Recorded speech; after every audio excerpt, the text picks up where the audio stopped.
50 is the new 30.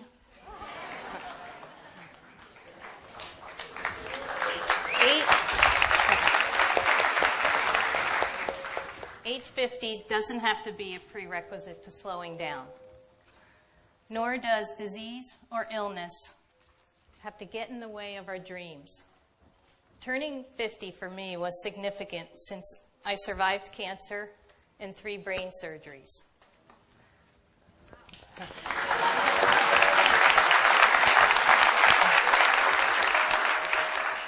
Our greatest obstacles are those that originate within, and fear is the biggest of those obstacles.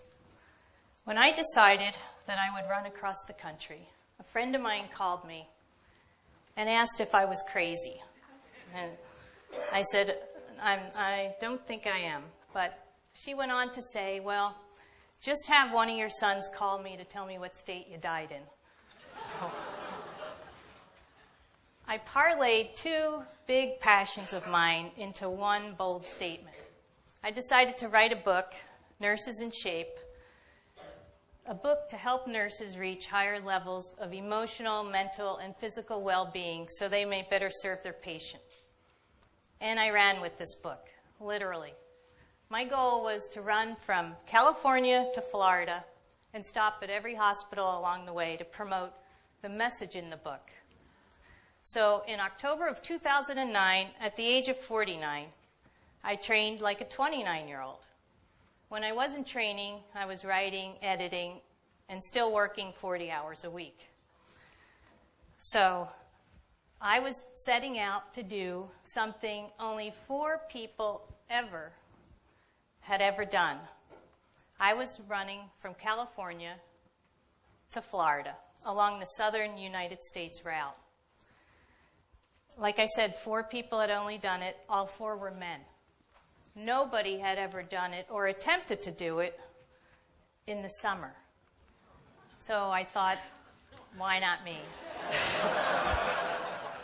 So the summer of 2010 was predicted to be the hottest on record along the southern route. I thought, great. I was ready. Training in Phoenix, Arizona, how could we not be ready? So it was really difficult to get sponsors, probably because it was so hard to sell something to somebody that no one had ever done before.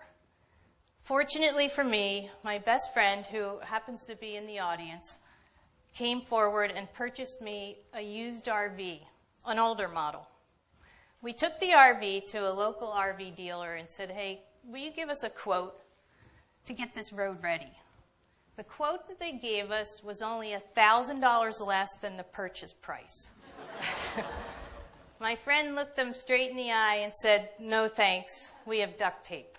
So, that friend was my first driver. So we left Phoenix on the way to California to start the run. As we crossed from Arizona over the state line into California, we were stopped by the Border Patrol.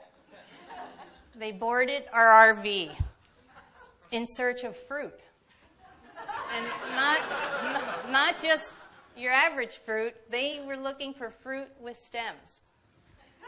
So we were sitting in the front seat, passenger and driver seat, eating Lay's chips and watching the Border Patrol searching the RV. And we actually had 2 dogs with us. So we asked them, hey, if the RV had a sign that said nurse is out of shape, would you have just waved us through? So they really didn't think that was very funny. So on May 1st, 2010, on the beach at Ocean Beach, California, I started my run. That first day, a friend of mine showed up to run the first 25 miles with me. For the next 1,600 miles, I was solo until Beaumont, Texas, where fortunately friends jumped in and ran with me. Every day before I ran, I would just smear white zinc oxide on my face. And I wore gloves for hand swelling and a hat that covered my ears, my neck, my head. I looked like the Joker on Batman who was running to go do some gardening. I got some really crazy looks. So what we would do every day, the driver would drop me off and go ahead 25 miles or so to the next RV park. Set up. If I was lucky, they would cook and wait for me. And that plan would have been an awesome plan had it not been for the RV breaking down in most cities we went through. And the fact that we found out in New Mexico and West Texas, RV parks are a lot further apart than 25 miles. So when the RV would break down, after I finished running 25 miles, I would have to hitch a ride back to the RV. So one time I had to share the passenger seat with a Rottweiler that weighed more than me. Another time I had to hold people's laundry baskets.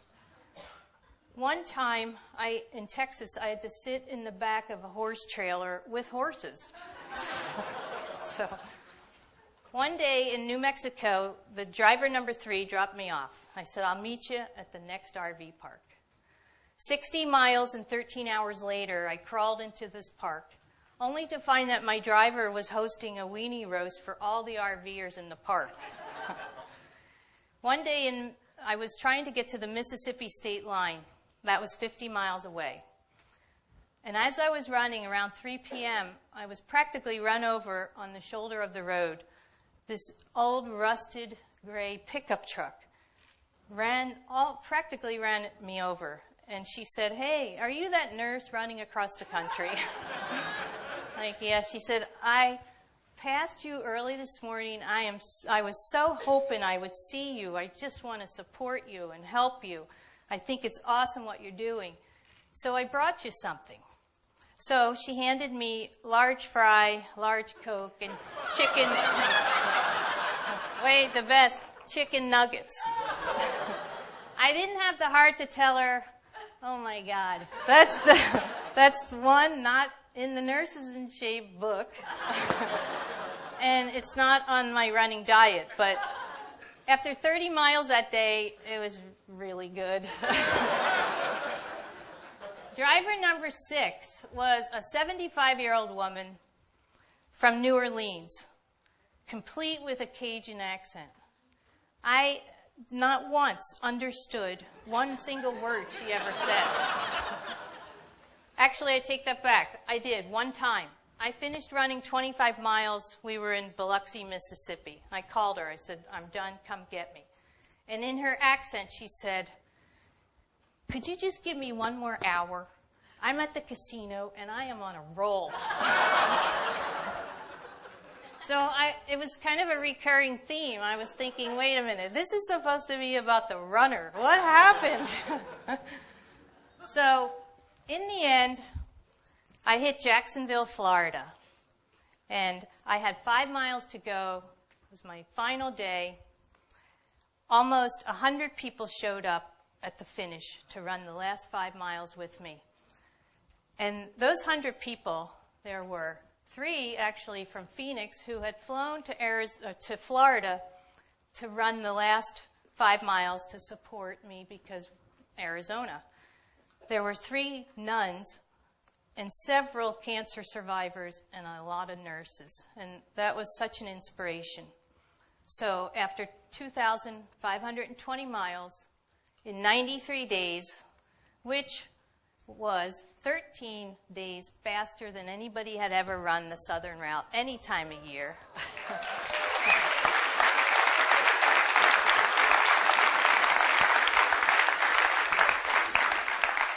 Thanks. I really discovered that, people really just want to be a part of something. People want a catalyst that will move them into action. They just want to have hope. I set out to inspire people, and yet I was the one that was inspired. And my run was not to realize my own dreams, but to help people and inspire people to realize their dreams. And our bodies are in a constant state of recreation and regeneration, which means you're literally a different person than you were a year ago. And we really kind of have some control over that, how we reinvent ourselves. And those ways are what we eat, what we allow in our bodies, how we sleep, and how we are mentally and emotionally. So I took a body that had cancer 3 times, a lot of illness over a 10-year period, and turned it into a running machine. And why did I do that? Because I believed I could. My run was 1 on the run. I started as 1 and realized in the end we are all in fact 1. Thank you.